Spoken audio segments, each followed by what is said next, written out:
Hola, hola, hola, hola, buenas tardes amigos y amigas. ¿Cómo están ustedes? Aquí, Sebastián Izquierdo, Seba Left para los amigos. Ya tenemos gente. Oigan, antes de comenzar este directo de alto impacto, con hartas explicaciones bien profundas, les quiero comentar que acaba de desistir la señorita Camille Siegel, que es como media famosilla ella. Camille, con dos L, Siegel, del Instagram, la sigue harta gente, y tiene un TikTok parece que bastante potente. Esta señorita acaba de, claro, tiene 12.000 seguidores en el Instagram, tiene un TikTok bastante poderoso y acaba de desistir de un debate conmigo. Ella, junto con un grupo de personas que se llaman Libertad y Soberanía, están proponiendo una ley comunista que ellos piensan que acaba con el comunismo y que tiene un contenido de anticomunismo, pero no, es fundamentalismo democrático que solo aviva el comunismo. Hemos tenido una discusión por Instagram bastante leve en su publicación y por inbox, y ha rechazado debatir conmigo su asquerosa y comunizante propuesta. Y ese es el problema de esta gente, los comillas derechistas, que no son más que comunistas tontos, que no, como no han leído el comunismo, piensan que son de derecha, pero son comunistas. Y, y que apoyan el peor comunismo de todos, ¿no es cierto? Que es el comunismo neoliberal, que el que viene ahora, el que se nos está imponiendo en este momento, mediante el fundamentalismo democrático, que es precisamente la posición que defienden estos supuestos derechistas como Kast, como Camille Siegel, etcétera. Ellos creen que luchan contra el comunismo y son comunistas, más comunistas que el Partido Comunista mismo. Se negó a debatir y se niegan a debatir con la derecha verdadera, se niegan a debatir con la derecha tradicionalista, porque quieren prohibirla. Su ley, que están tratando de promover, están tratando de elevar a las esferas de los parlamentarios, el grupo Libertad y Soberanía, liderado por esta señorita, están tratando de llevar al Parlamento una legislación que prohibiría el pensamiento tradicionalista y el pensamiento nacionalista. Quieren hacer lo mismo que la ley que están haciendo en Venezuela.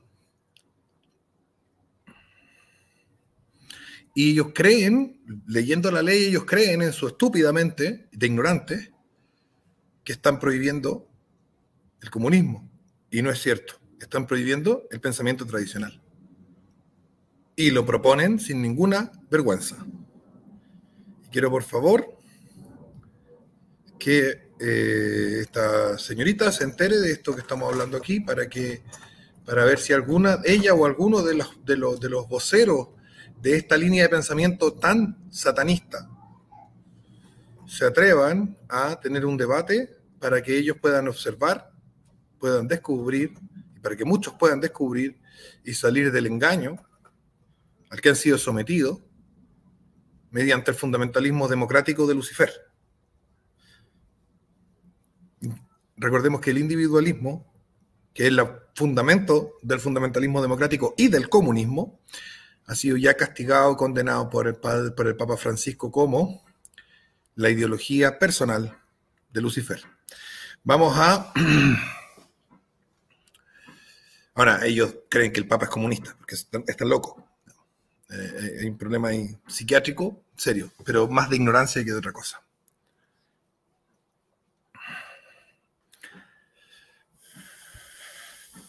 Seba, ¿viste el ataque a Marimari? Sí, sí, vi el ataque a Marimari, le pegaron sus puñaladas. Con un lápiz, creo, con un lápiz Parker. Y después al güey le cortaron los dedos, una cuestión bien grosera, ¿ya? Bueno, Marimari tiene buenos videos, pero también es bastante hereje en otras cosas, ¿ya? Bueno, buenos días, crack, dice Gabriel. Gracias. Dice, fue no, fue un sunita.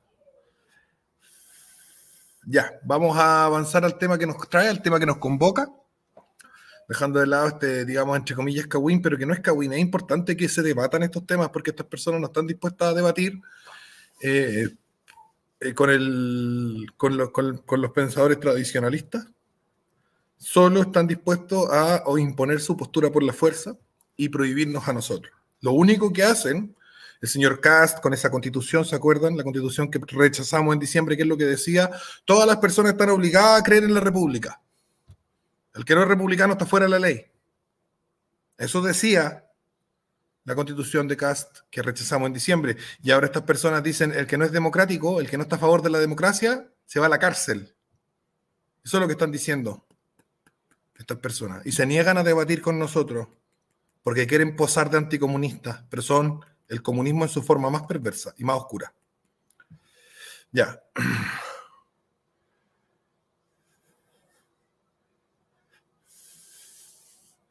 Bendecido. ¿Qué les he dicho yo de empezar a preguntar weas que nada que ver con el título del directo? ¿Qué les he dicho yo? ¿Ah? ¿Cómo pueden ser tan... no entender algo tan básico que se les dice? Que no pongan temas que no tienen nada que ver en los comentarios. Gracias. Comenten harto que tenga que ver. Ya. Vamos a el PowerPoint que les preparé para explicarles. Entonces vamos a explicar la Tercera Guerra Mundial y para explicar la Tercera Guerra Mundial tenemos que explicar lo más básico. Tenemos que explicar este primer apartado que se llama religión, violencia y política. ¿Bien? Los seres humanos son politicón. El sum politicón, es decir, el animal político del que habla Aristóteles, no se refiere a animal político porque sea una persona, un animal, un sujeto que gusta de la política, sino porque es una persona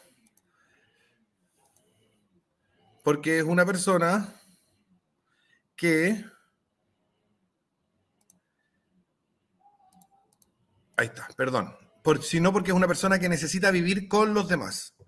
Un politicón, el animal político, no es un animal político porque le guste la política, porque hable de comunismo, fascismo, liberalismo. No, no, no, es porque tiene que vivir con los demás. Vivir con los demás, un politicón significa tiene que vivir con los demás en la polis, necesita vivir en la comunidad, necesita, por lo tanto, dialogar, establecerse, existir con sus relaciones que son sociales y que están en una sociedad, en una comunidad. Y por eso nosotros tenemos que vivir con las demás personas. Para vivir con las demás personas, y esto cualquiera que haya intentado vivir con más personas lo sabe, necesitamos reglas. Necesitamos reglas. ¿Cuál es la característica distintiva de una regla, de una norma, de una regla, de una ley? ¿Cuál es la característica distintiva que tiene en el ámbito humano? ¿Qué es lo que distingue la norma, el mandato, de otra cosa? ¿Cuál es su esencia, su sustancia?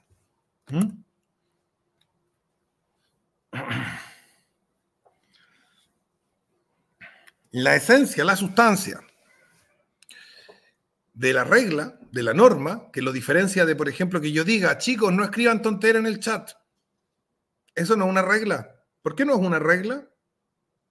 ¿Por qué que yo diga eso? Lo estoy diciendo en forma de mandato. Estoy diciendo, oigan, chiquillos, los mando a que no escriban tontera en el chat. Yo les digo eso. El castigo, muy bien, Ángel Katz. La violencia.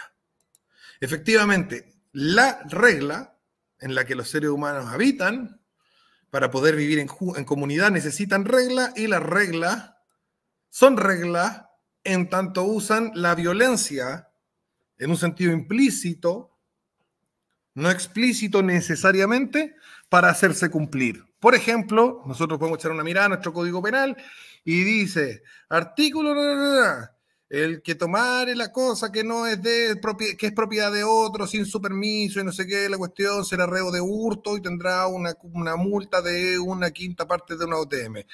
Eso es una amenaza. Y las amenazas son violencia. ¿Ya?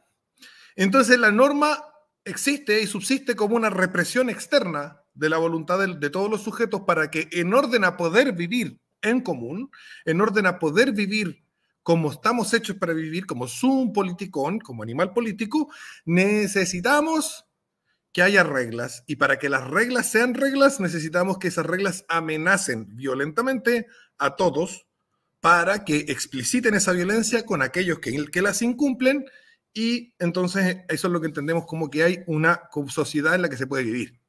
Hemos establecido una regla y esa regla se hace cumplir mediante la violencia. Si no, no podemos vivir en sociedad. Bien, ahora esas reglas no se ponen porque sí. Esas reglas se ponen porque se orientan a lo que se conoce o se entiende como bien común. Y va a ser, por lo tanto, la idea de bien común que tenga una sociedad la que va a determinar el tipo de reglas que esa sociedad va a tener. Y una idea de bien común es una idea de bien máximo, es decir, es una idea de Dios. El bien común es el bien máximo, es el bien supremo. Y el bien supremo es Dios. Bien común igual bien máximo o supremo igual Dios. Por lo tanto, toda posición política es una posición religiosa. No hay posición política que no sea una posición religiosa. No existe. Usted tráigame la posición política que quiera y es una posición religiosa. Porque en tanto hay un bien común que se está considerando como tal, hay un bien supremo que se está considerando como tal, y en tanto hay un bien supremo que se está considerando como tal, entonces hay algo o alguien que está siendo considerado como Dios. Y esto es muy importante. ¿Por qué? Porque Alexis dice que la política, y eso se lo toma del profe Heineken, dice que la política es filosofía aplicada. Eso es falso. El 99,9% de la población del mundo no sabe de filosofía, no discute ni aprende filosofía. Solo se mueve de acuerdo a la religión que le han puesto, es decir, a los valores, al bien común, al bien máximo, al bien supremo, al Dios que le han puesto sus congéneres en la medida que lo han criado y se ha desarrollado en ese entorno social. Entonces vamos a ver que la política, siempre la política, opera en dos niveles. La política opera en el nivel de la teología, eso significa que es una guerra espiritual que está solapada por la administración pública, y opera en el nivel de la violencia, de la imposición de las normas, es decir, una guerra física. Ambas guerras que están siempre presentes, una guerra espiritual que está siempre presente entre las distintas nociones que el ser humano tiene de lo que es Dios, y una noción, y luego una guerra física que tiene que ver con cuál de esas nociones se imponen por la fuerza mediante la norma. Y esta lucha, estas dos guerras simultáneas, que están siempre ocurriendo y que componen la política, aunque la política de alguna manera funciona como un constructo que oculta ambas guerras que son preexistentes a la política y que la componen, aunque la política actúe como una especie de constructo, como una especie de velo, como una especie de cortina,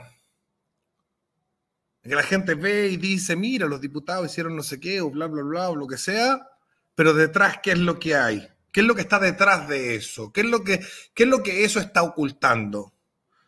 Cuando se juntan los diputados, conversan y dicen, vamos a hacer una ley para meter presos a los que niegan la ideología de género. ¿Qué es lo que hay detrás?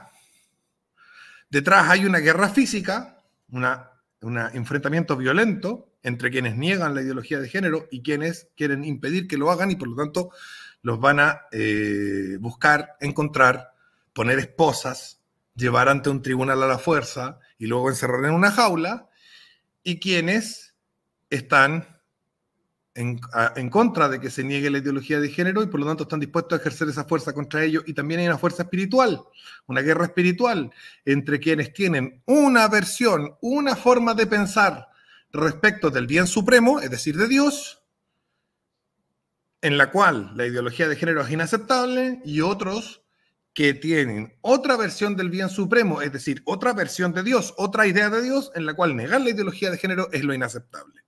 Esas dos nociones se enfrentan primero religiosamente, primero teológicamente, en el ámbito cultural, viendo quién convence a más personas de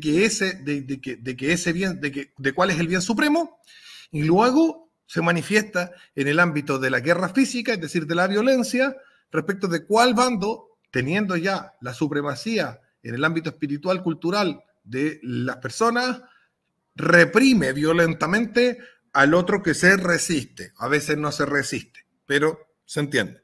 Esto ocurre en lo que se llaman las unidades políticas.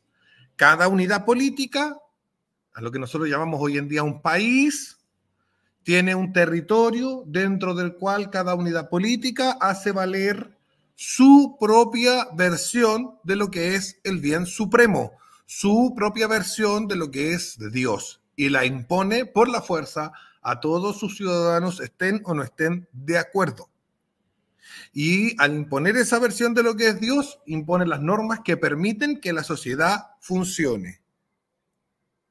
Sin esto que estoy hablando yo, no hay sociedad humana. La sociedad humana solo puede existir si es que existe una idea, correcta o equivocada, del bien máximo, del bien supremo, o sea, de Dios, que se impone por la fuerza a la población de un territorio. Sin eso no hay sociedad humana. La sociedad humana no puede existir sin eso. La sociedad humana solo puede existir mediante eso, religión y violencia, constituyendo la política. Esa es la única forma en la que una sociedad humana puede llegar a existir. Diego pregunta si la boina es carlista. De hecho, es comprada en la tienda oficial de los carlistas de Madrid. ¿Vale? Círculo chilenista, la pura hueá, no sabe nada. Dice gorro rojo revolucionario, no sabe. Primero dice gorro, dice no, mal. Círculo chilenista, mal, pésimo. Sí, es una boina carlista. Es una boina carlista hecha a mano por la gente por personas de País Vasco, y que es comprada en la tienda oficial del movimiento tradicionalista carlista en la ciudad de Madrid. ¿Vale? ¿Ya? Entonces, quiero que quede súper clara esta situación. Los seres humanos, para vivir en sociedad, necesitan reglas. Las reglas necesitan dos cosas. Uno, orientarse hacia un bien supremo para que tengan sentido en tantas reglas. Si no, no tienen sentido en tantas reglas. Las reglas tienen sentido porque se orientan a un bien supremo, si no, no. Bien supremo, sinónimo de Dios. Y las reglas solo son reglas si se castiga por la fuerza, es decir, usando la violencia y la coacción y la represión a aquel que las incumple. Quiero que quede súper claro este esquema, que es el marco teórico desde el que parto yo todos mis análisis políticos, todos mis análisis económicos, todos mis análisis geopolíticos, etc. La sociedad humana necesita reglas, si no, es la ley de la selva, nos morimos todos. La sociedad humana necesita reglas, 1. 2, para poder tener reglas, necesita que esas reglas se orienten a un bien máximo, a un bien supremo, es decir, que se orienten a Dios, y por lo tanto necesita una concepción religiosa que preexiste a las reglas. Las reglas se asientan en una idea religiosa, siempre. Siempre. Te van a decir, no, es que en tal régimen no. Voy a explicar por qué sí. Siempre las reglas se afirman en una idea religiosa, y siempre las reglas, para ser reglas, necesitan ser impuestas por la fuerza, es decir, castigar, perseguir, meter preso, decapitar, torturar, etcétera. Si no hay castigo, no hay regla. Otro elemento que vamos a tener en consideración para el análisis de la Tercera Guerra Mundial es la siguiente.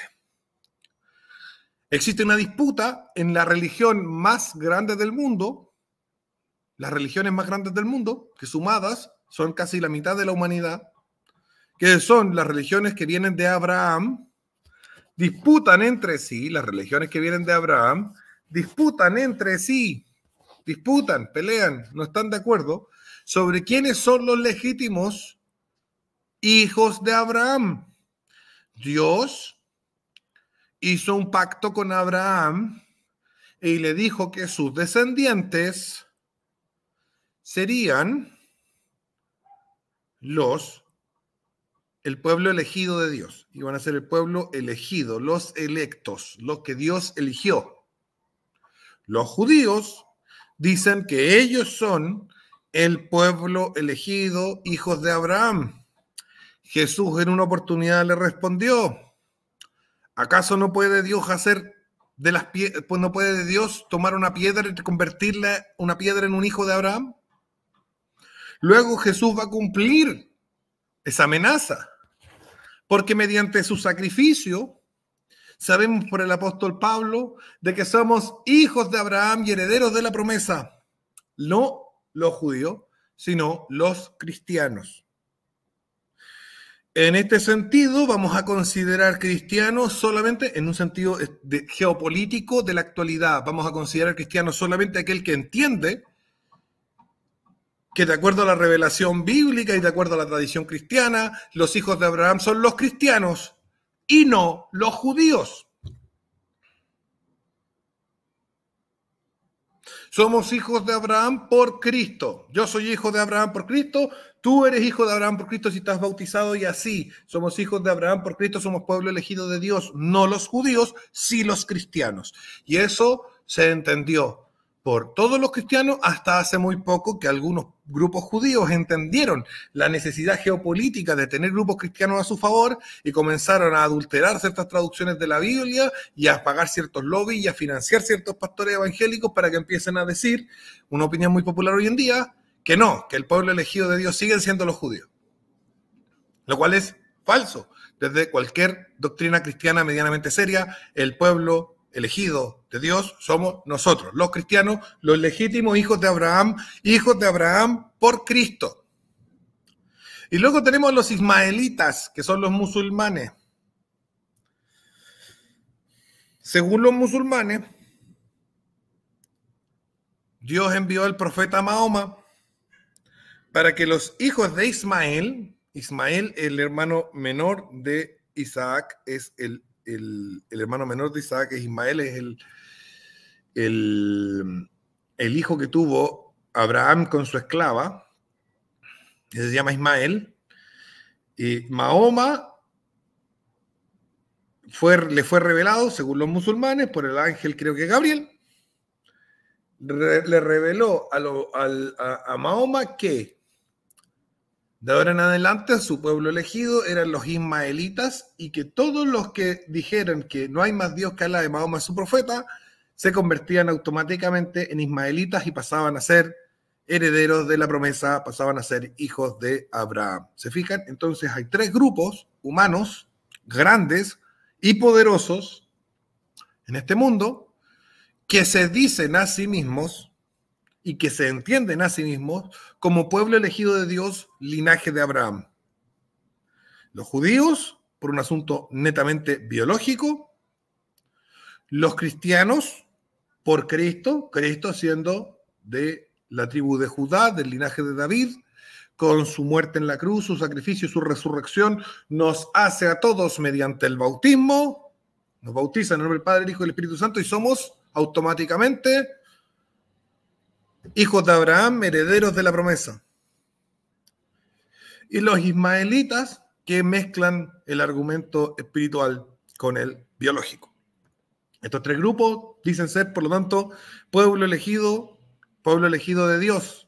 O sea, el favorito de Dios, los favoritos de Dios. Eso es lo que pretendemos, yo como cristiano y los otros dos grupos que están aquí mencionados. Desde el cristianismo y el islam encontramos que los judíos van a desaparecer un poco del mapa. van a ser un pueblo escondido, van a haber pogromos, van a ser perseguidos, etcétera, durante el medioevo, tanto por cristianos como por musulmanes. Y los cristianos y los musulmanes van a liderar la geopolítica de Eurasia, van a ser el móvil más fundamental de la geopolítica de Eurasia hasta Lepanto. Lepanto, que fue una batalla del siglo, creo que 16. Déjame, al tiro lo busco y les digo cuándo fue Lepanto. O me dicen en el chat, ¿cuándo fue Lepanto? Ahí tengo tanta gente tan cabrona. No me dicen, ¿viste? Y yo tengo gente aquí que es súper inteligente en el chat, pero imagínense. Ya, a ver.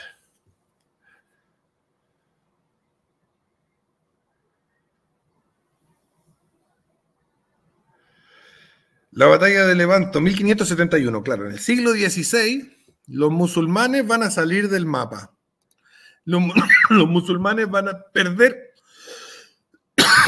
importancia. Vamos a entrar a una era que va a ser de unos 200 años de supremacía cristiana. Los cristianos y sus diferencias entre sí, diferencias entre ortodoxos, católicos y protestantes, van a ser las que van a mover la geopolítica mundial entera. Incluso los pueblos musulmanes van a estar condenados a gravitar en torno a los problemas geopolíticos. Incluso países cerrados como Japón van a estar condenados a gravitar lo que pasa a nivel geopolítico entre estas tres ramas del cristianismo. Ortodoxos, católicos y protestantes van a ser los más poderosos. Pero, producto de las ideas de los protestantes, van a surgir una idea que se va a llamar la Ilustración, las ideas de la Ilustración. Y con las ideas de la Ilustración vienen las llamadas revoluciones liberales. Y aquí toca analizar el tema de las revoluciones liberales desde el punto de vista teológico. El liberalismo se plantea a sí mismo como una ideología que no tiene religión, una posición política atea o agnóstica en el mejor de los casos, o indiferente al tema religioso. Eso ya desde John Locke con sus cartas de tolerancia. Pero debemos observar que el liberalismo no es indiferente a la religión. El liberalismo tiene, aunque no lo diga, una base teológica. ¿Cuál es la base teológica del liberalismo? Es la promesa de Lucifer a Eva en el jardín del Edén. Porque sabemos que Lucifer, disfrazado como serpiente, le dijo a Eva que si comen del fruto del bien y de la ciencia del bien y del mal, es decir, si el ser humano toma la decisión de comenzar a definir por sí mismo lo bueno y lo malo, a capricho y antojo, seréis como dioses. Seréis como dioses significa que va a tener la posición que ocupaba Dios. El ser humano va a tomar esa posición. Y en la Ilustración, una serie de filósofos protestantes van a ir de a poco generando el endiosamiento de la razón humana, llegando al punto cúlmine, que son las revoluciones liberales, en las que se dice, dado que el ser humano es Dios, según la promesa hecha por Lucifer a Eva, entonces el ser humano tiene que decidir las cuestiones de las reglas. Las normas nos van orientadas hacia el bien supremo que es Dios, porque el ser humano es Dios. Entonces las normas van orientadas hacia el bien supremo que es el ser humano y nacen desde el bien supremo que es el ser humano y se orientan hacia el bien supremo que es el ser humano, de acuerdo a los liberales. Y por eso vamos a hablar a partir de aquí de una democracia luciferiana, porque Lucifer fue el que nos dijo esa mentira de que podíamos ser como Dios. Y comienza el desarrollo del sistema democrático liberal. Y el sistema democrático liberal va a tener su forma religiosa en la masonería. La masonería va fundada en 1717 en Inglaterra, en una Inglaterra ya liberal, porque la revolución liberal en Inglaterra fue en 1688. Ellos van a fundar la masonería para exportar esta revolución liberal a todo el mundo. Y así, los que hicieron la Revolución Francesa en Francia eran todos masones. Napoleón, masón. Los que hicieron las revoluciones en América, masones. Los que hicieron las guerras contra el tradicionalismo en España, masones. Va a ser la religión detrás del liberalismo. Y el liberalismo va a plantear claramente esta idea de que el ser humano es Dios y que como el ser humano es Dios, el ser humano decide lo que es bueno y lo que es malo, y como vivimos mucho, vamos a tener que levantar la manito. Votaciones, elecciones, democracia. La democracia es decir, el ser humano es Dios, pero como somos tantos dioses, para ponernos de acuerdo, vamos a levantar la manito. Eso es todo lo que es la democracia. La democracia se sustenta en la idea de que el ser humano es Dios. Si nosotros refutamos o rechazamos, dejamos de creer que el ser humano es Dios, la democracia y todo el Estado liberal caen por su propio peso, porque son un constructo artificial, imaginario, que solo se sustenta en la idea de que el ser humano es Dios, de que el ser humano tiene el derecho, el deber de por sí y ante sí determinar el bien y el mal de su cabeza. Se le ocurre y por capricho y antojo suyo, algo es bueno o algo es malo, como lo estamos viendo hoy en día en nuestras democracias liberales actuales. ¿Ya? Esto es importante entenderlo. Entonces, el mundo occidental pierde la supremacía del cristianismo y entramos en la supremacía luciferina. Entramos en la supremacía de la idea luciferina, de la mentira que le dijera Lucifer a Eva en el jardín del Edén. Seréis como dioses. Eso es lo que sustenta nuestro sistema político actual, el chileno, el norteamericano, el mexicano, el francés y el español. ¿Ya? Avancemos un poquito. Primera Guerra Mundial. En la Primera Guerra Mundial vamos a ver que en el bando de la Triple Alianza, que es el bando que termina perdiendo, permanecen tres potencias que son de origen tradicional, que todavía se mantienen firmes frente a las revueltas de los liberales, frente a esta idea luciferina de que Dios, de que el ser humano es Dios, y de que el ser humano entonces puede de sí y ante sí, por su propio capricho mental, determinar lo bueno y lo malo. Austria, el Imperio Austrohúngaro, era una monarquía tradicional católica. Alemania era una monarquía protestante. El Imperio Otomano era una monarquía islámica. Eran las últimas tres monarquías que no habían sucumbido ante el principio ilustrado, luciferino, masónico de que el ser humano es Dios. Si nosotros observamos las demás monarquías, hasta hoy, todas han sucumbido ante ese designio de la masonería. Y estos regímenes van a ser derrotados. Se les va a imponer en la Primera Guerra Mundial. La Primera Guerra Mundial va a servir para imponerles a estos regímenes restantes, es decir, a Alemania, Austria y el Imperio Otomano o Turquía, se les empieza a imponer el régimen masónico luciferino. Se les impone en Alemania la República de Weimar, en Austria y en Hungría las repúblicas de Austria y Hungría, y en el Imperio Otomano la República de Turquía. Se les va a imponer el régimen masónico luciferino. Esos países no lo pidieron. Les fue impuesto el régimen masónico luciferino por parte de las potencias masónico-luciferinas que ganaron la Primera Guerra Mundial y que ganaron la Primera Guerra Mundial con el estandarte de la mentira que Lucifer le dijera a Eva en el jardín del Edén: seréis como dioses. Avancemos un poquito más porque durante ese mismo periodo se ocurre la Revolución Rusa. El comunismo, que había surgido ya como ideología en la misma Revolución Francesa, estaba presente ya en los sans-culottes, como subproducto del liberalismo, como una idea más del liberalismo, es la máxima expresión de la democracia.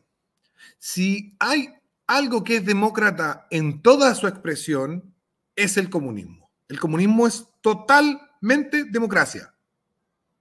Fijémonos en la democracia liberal. La democracia liberal dice, ustedes son como dioses para elegir el bien del mal y van a imponerlo mediante una república y unos representantes. Ahora miremos la democracia comunista, miremos la fórmula que toma el comunismo.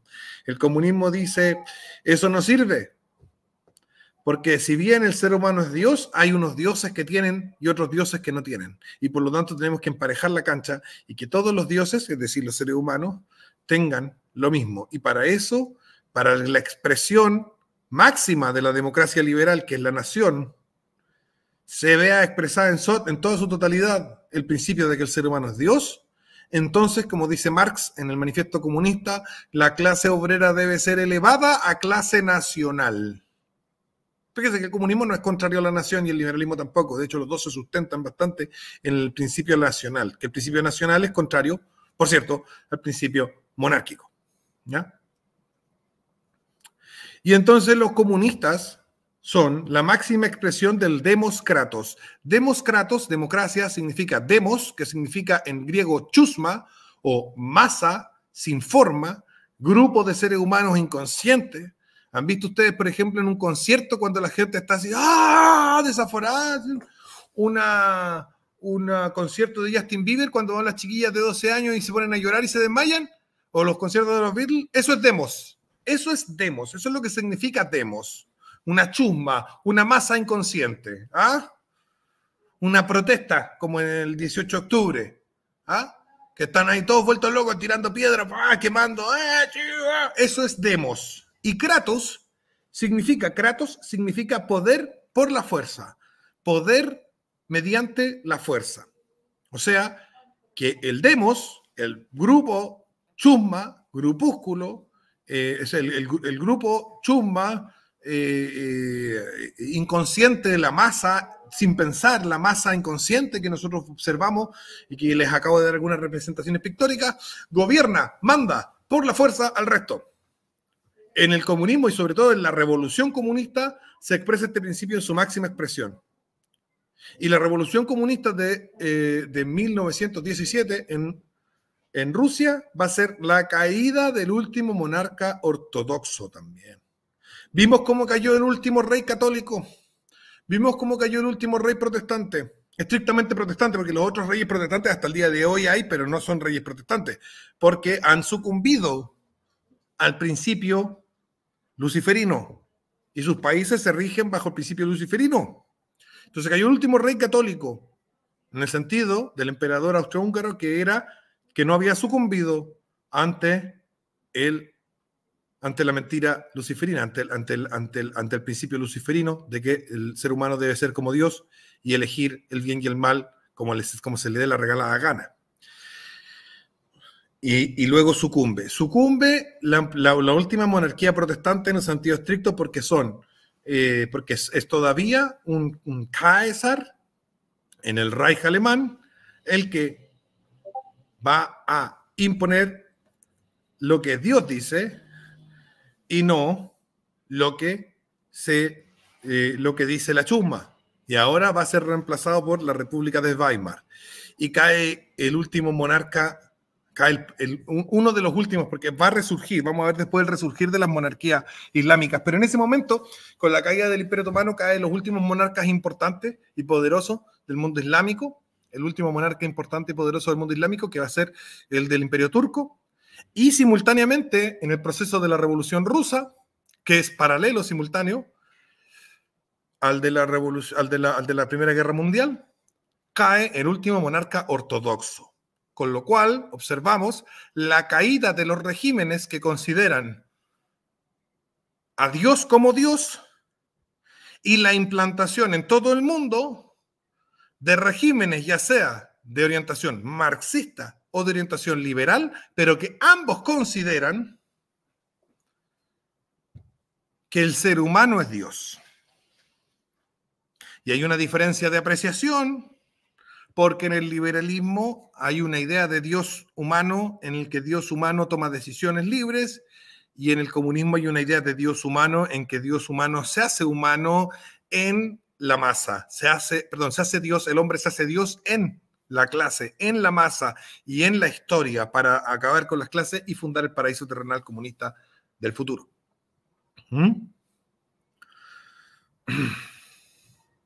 Avancemos al siguiente, porque ahora viene el fascismo. Tanto el fascismo como el comunismo se amparan en la idea de nación,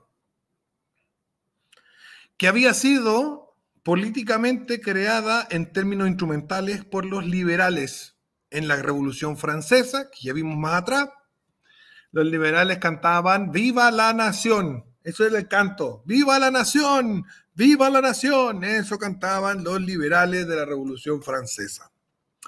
Luego vendrá Marx, que va a decir que hay que elevar el proletariado a clase nacional. Marx dice hay que elevar el proletariado a clase nacional. Marx también, y el comunismo, usa de principio activo la nación.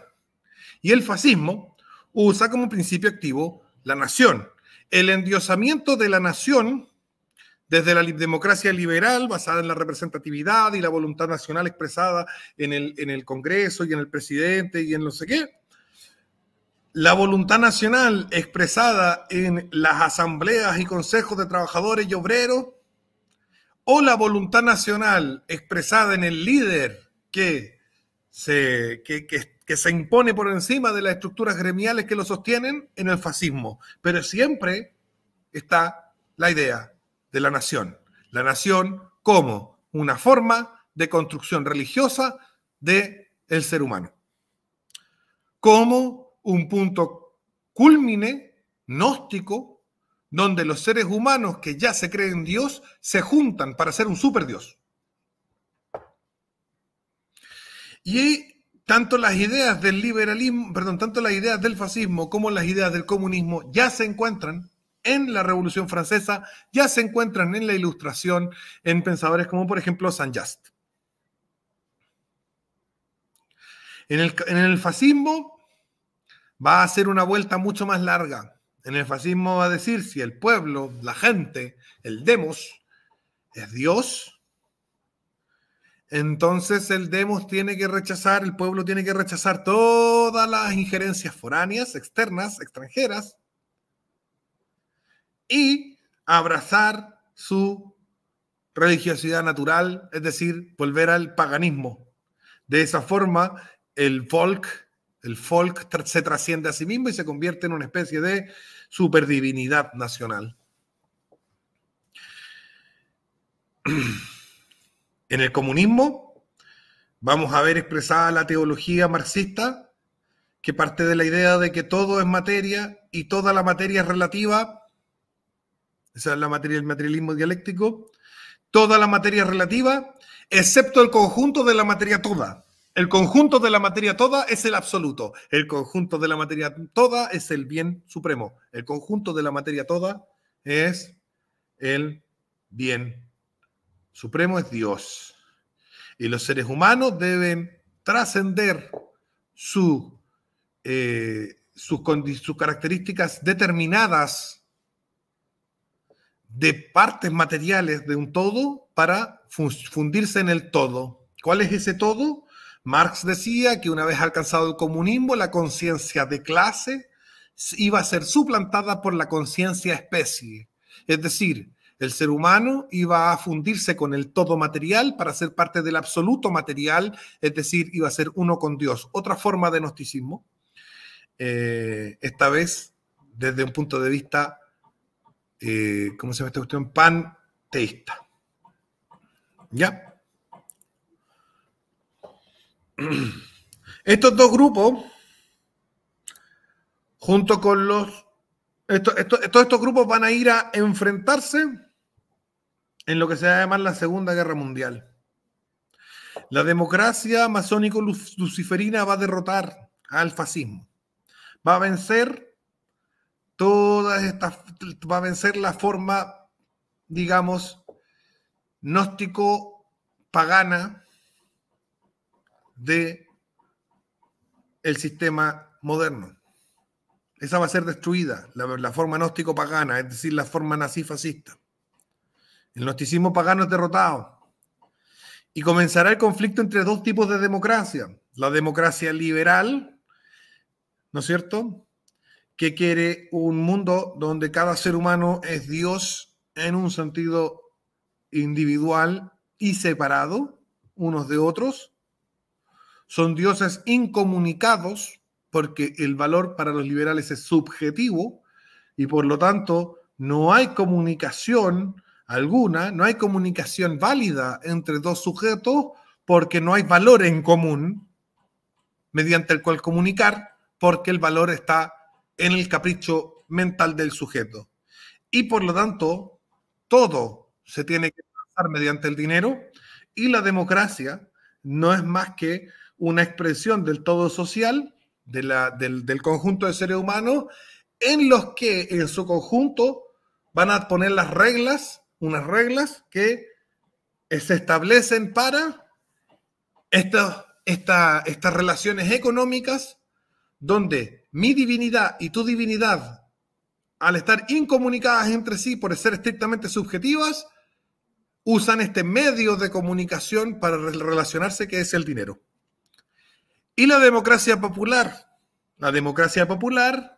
que hoy en día subsiste en países como sistema de gobierno, en países como Cuba, Norcorea o China. Van a decir ahí Venezuela, no, Venezuela es una democracia liberal. Estamos hablando del sistema de democracia popular. El sistema de democracia popular o democracia de partido único establece que las personas son pedacitos de un dios que es la especie y que esta especie tiene que pasar por una serie de etapas para lograr su divinidad. El ser humano va a conquistar su divinidad en el comunismo, primero convirtiendo al proletariado en clase nacional, elevando la clase nacional, luego estableciendo la dictadura del proletariado, y una vez establecida la dictadura del proletariado, hacer que fluyan los manantiales de la riqueza colectiva, y en ese momento se va a pasar a una situación donde el Estado va a ser irrelevante porque los seres humanos van a ser fundidos en la conciencia especie, y fundidos en la conciencia especie son fundidos al todo material, y el todo material es el absoluto, es decir, el bien máximo, el bien supremo, Dios, para los marxistas. Avancemos. En esta Guerra Fría, que se va a dar entre estas dos formas de democracia, entre estas dos formas de luciferino, de ideas luciferinas, entre estas dos ideas que son de base luciferina, donde el ser humano es Dios, va a ser un conflicto que es eminentemente dialéctico. Va a ser un conflicto eminentemente dialéctico. Y se va a desarrollar por ambos grupos, por ambos bloques, supuestamente en conflicto, su síntesis filosófica, que es la deconstrucción y la posmodernidad. Si quieren una muestra, un botón. ¿Quiénes financiaron el feminismo de segunda ola y el movimiento hippie en los Estados Unidos? La CIA y la KGB. Repito, por si alguno se perdió. La CIA y la KGB. Voy a decirlo una vez más. La CIA y la KGB se supone que estaban enfrentados. Sin embargo, ambos financiaron y ambos apoyaron el movimiento hippie, el movimiento de la cuestión de la conciencia, no sé qué, de las drogas, el movimiento de las feministas de segunda ola, etc. El resultado de esta lucha no fue la victoria de la democracia liberal, tampoco fue la victoria de la democracia popular, sino que fue la victoria de la tecnocracia neoliberal. Tecnocracia neoliberal. En la tecnocracia neoliberal manda el que tiene más títulos. Manda el que tiene más títulos. Y el Dios es la ciencia. La tecnocracia neoliberal es una forma sintética entre comunismo y capitalismo, o entre democracia popular y democracia liberal, en la que manda el que tiene más títulos. Por eso nos tuvieron 2 años encerrados en la casa. Porque quien emerge victorioso de la Guerra Fría, quien emerge victorioso de la Guerra Fría, no es la democracia liberal, no es la democracia popular, no es el capitalismo, no es el comunismo, es la tecnocracia neoliberal. Es decir, el gobierno de los que saben, de los técnicos, tecnos. Y la tecnocracia neoliberal nos está llevando lentamente hacia la síntesis final entre comunismo y capitalismo, entre democracia popular y democracia liberal, entre dictadura de la burguesía y dictadura del proletariado, al punto culmine, a donde se juntan ambas teorías, que es donde caminamos muy lentamente, pero a paso firme en nuestros días en el sistema que tenemos hoy en día en Occidente, que es el comunismo neoliberal, del cual, si quieren entenderlo en profundidad, escribí un libro, se llama Comunismo Neoliberal, diagnóstico de un futuro muy presente. Reaparición de judíos e ismaelitas. A partir de la Segunda Guerra Mundial, este grupo de autoproclamados hijos de Abraham, que había estado perdiendo poder, que había perdido todo su poder durante más de 1000 años, va a recuperar gran parte de su poder.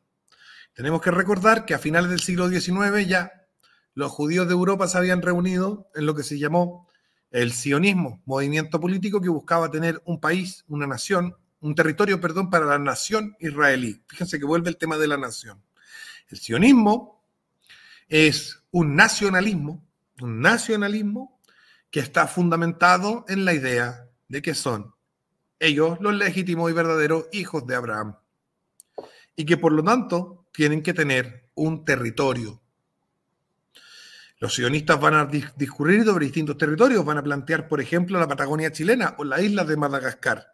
Finalmente, van a terminar peleados y no van a terminar yéndose para ninguna parte. A partir de la Primera Guerra Mundial, muchos millonarios judíos van a empezar a financiar que los judíos que quieran vayan a vivir a la Tierra Santa. Lugar sagrado, no solo para nosotros los cristianos, sino también para los judíos y los musulmanes.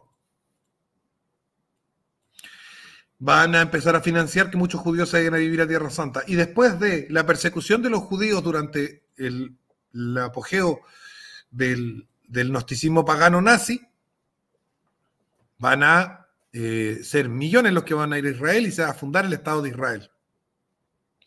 Un invento particular, que fue el motor diésel, inventado por un señor que se llama Diesel en Alemania, va a dar lugar al auge del petróleo. Todo el mundo quiere petróleo. Y justo el petróleo está donde vivían los ismaelitas. Así que los ismaelitas van a ganar importancia. Eso nos deja el panorama actual en el que se desarrolla esta guerra. ¿Cuáles son las religiones en conflicto? Fíjense que el cristianismo no está, porque en este momento no hay ni una sola nación cristiana sobre la tierra. Hay cristianos, somos la religión más grande del mundo, pero no hay una sola nación cristiana sobre la tierra.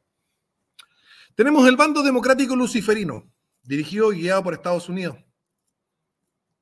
Tenemos el bando democrático judío,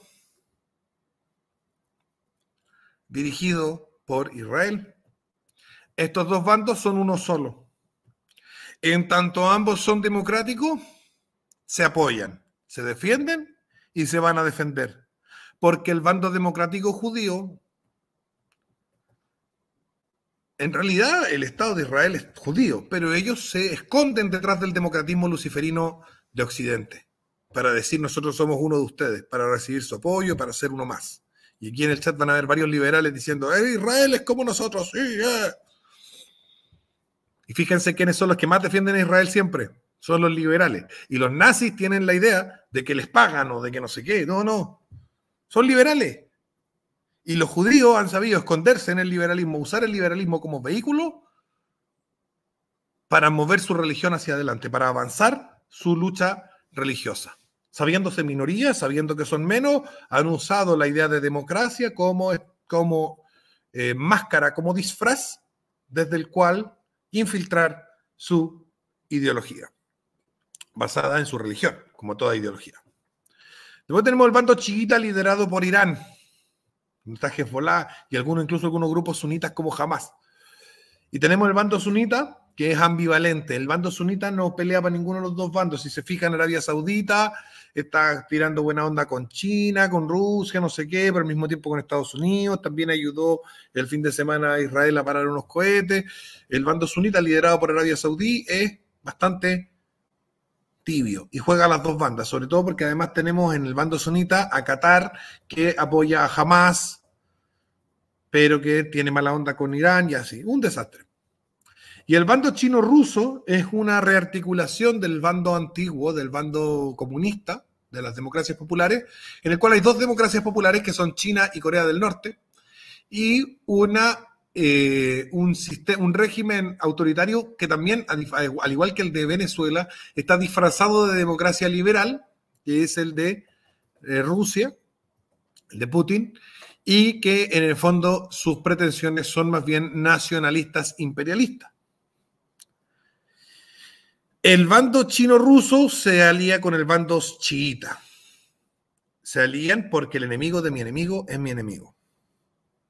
Pero hay que entender que el gran problema de esta tercera guerra mundial, que está ya desarrollándose lentamente, y que probablemente la vamos a ver desarrollarse de forma más explícita en los próximos años, ni siquiera digo meses, digo años, o sea, para el 2026, 2027, es la ausencia brutal de un bando fundamental que debería existir y tener su fuerza y su poder, y que fue exterminado en la Primera Guerra Mundial. El bando cristiano. El cristianismo es la religión mayoritaria del mundo. El cristianismo es la fe de que Jesús es Dios, es la fe y que por Jesús somos hijos de Abraham y herederos de la promesa. Esa fe es la mayoritaria. Por lejos.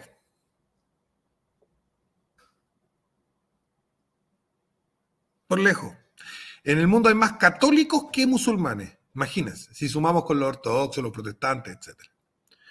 El cristianismo es la religión mayoritaria, pero el cristianismo no tiene ni una sola república cristiana, ni una sola monarquía cristiana en este momento. No hay. No hay. Ha sido completamente sometido a la democracia luciferina. Esto es súper importante como reflexión final, para que lo tengan claro. Porque en este desarrollo y en este análisis histórico que hemos hecho, nos hemos dado cuenta de que el cristianismo ha sido políticamente suprimido, pero sin embargo, el cristianismo existe. Y en el directo del Alexis de anoche decía, cuando hay dos grupos, solo pueden responderse, a menos que aparezca un tercer grupo. Un tercer grupo que estabiliza o desestabiliza la situación. Tenemos dos bandos claros. Uno que engloba a la democracia luciferina con la democracia judía, y otro que engloba a la República Islámica de Irán, la teocracia chiita, con el bando chino-ruso que fue conformado durante la Guerra Fría. Esos dos bandos van a atacarse y contraatacarse, atacarse y contraatacarse, atacarse y contraatacarse, hasta que exista una potencia cristiana. Que no es difícil ni imposible, sino que es muy posible, muy factible y muy fácil que se realice si es que los cristianos toman conciencia de que son una unidad política en sí misma porque tienen una religión común y una set de creencias más o menos equivalentes y que por lo tanto no les queda más remedio que comenzar a fundar las primeras repúblicas y las primeras monarquías cristianas del siglo XXI después de su gran derrota en el siglo pasado. Y con eso termino, chicos, la presentación del día de hoy y espero conversaciones.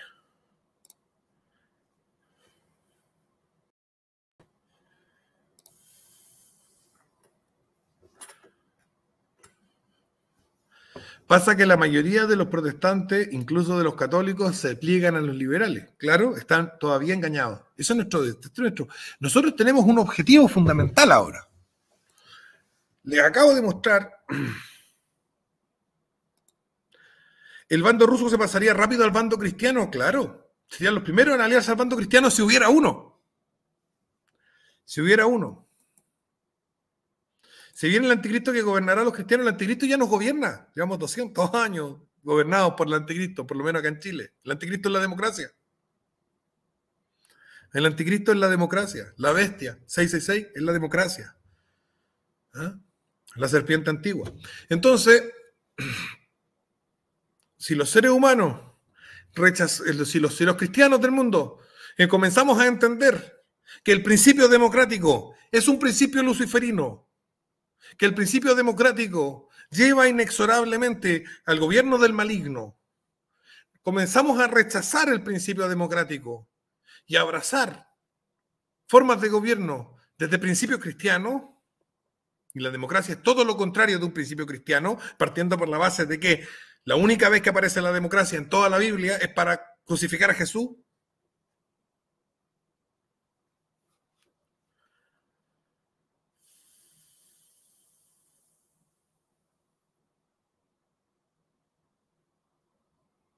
La única, lean su Biblia, busquen dónde hubo elecciones. La única vez que hubo elecciones en la Biblia fue para crucificar a Jesús. Ahí hubo votaciones. Ahí fue el principio democrático, donde el hombre es Dios y decide lo que es bueno y lo que es malo. Si los cristianos se dan cuenta que la democracia es contraria al principio cristiano, los cristianos van a comenzar a desarrollar su propia potencia. Y esa potencia puede ser decisiva, y tenemos la responsabilidad histórica, en el curso de esta tercera guerra mundial que está comenzada hace un buen rato ya, pero en proceso de desarrollarse, y la vamos a ver desarrollarse más adelante.